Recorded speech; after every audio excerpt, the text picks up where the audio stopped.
19 sub స్టేషన్లు ఉంటాయి, ఒక 20 రిజర్వాయర్లు ఉంటాయి. ఇదంతా కాళేశ్వరం ప్రాజెక్టు కాదట. ఒక 2-3 పిల్లర్లు కుంగిపోయినాయి. ఎన్నిసార్లు కుంగిపోలే? నాగార్జున సార్లు కుంగిపోలేదా? కడెం ప్రాజెక్టు గేట్లు కొట్టుకపోలేదా? మొన్నటిదాకా మూసీ ప్రాజెక్టు గేట్లు చక్కగా ఉండేదా? కొట్టుకపోలేదా?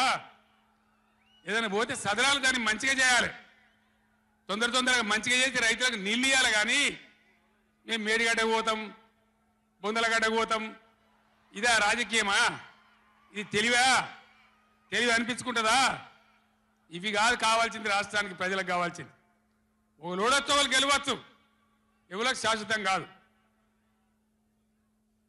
మళ్ళా డబల్ స్పీడ్తో మేము అధికారంలోకి వస్తాం.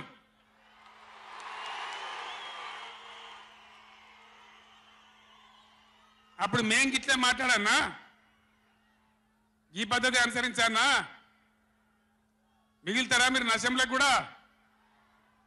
ఈ అహంకారంతో, దుర్మార్గమైన విధానంతో నదుల నీళ్ళ మీద నీకు అవగాహన లేదు.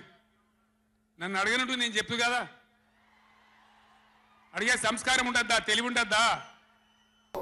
మాజీ ముఖ్యమంత్రి గారు నిన్న నల్గొండ జిల్లాలో వాడిన భాష మీద చర్చ చేద్దామా అధ్యక్ష? ఏం బీకనిక పోయినరని అడుగుతాడు అధ్యక్ష.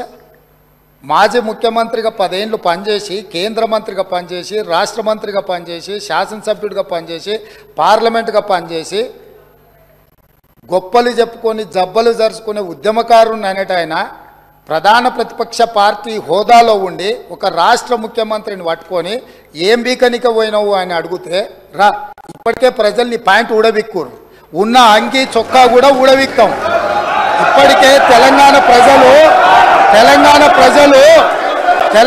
ప్రజలు మొన్న జరిగిన ఎన్నికలలో మీ పాయింట్ ఊడబిక్కిరు. ఇవాళ ఆ పాయింట్ ఊడబీకితే చెప్పుకునే దిక్కులేక బొక్కబోర్ల పడితే బొక్కలు ఇరిగినాయి మీకు. అయినా మీ బుద్ధి మారలేదు. ఒక ముఖ్యమంత్రిని పట్టుకొని ఏం బీకనిక పోయినావు అని అడుగుతారా అధ్యక్ష? ఇది పద్ధతి.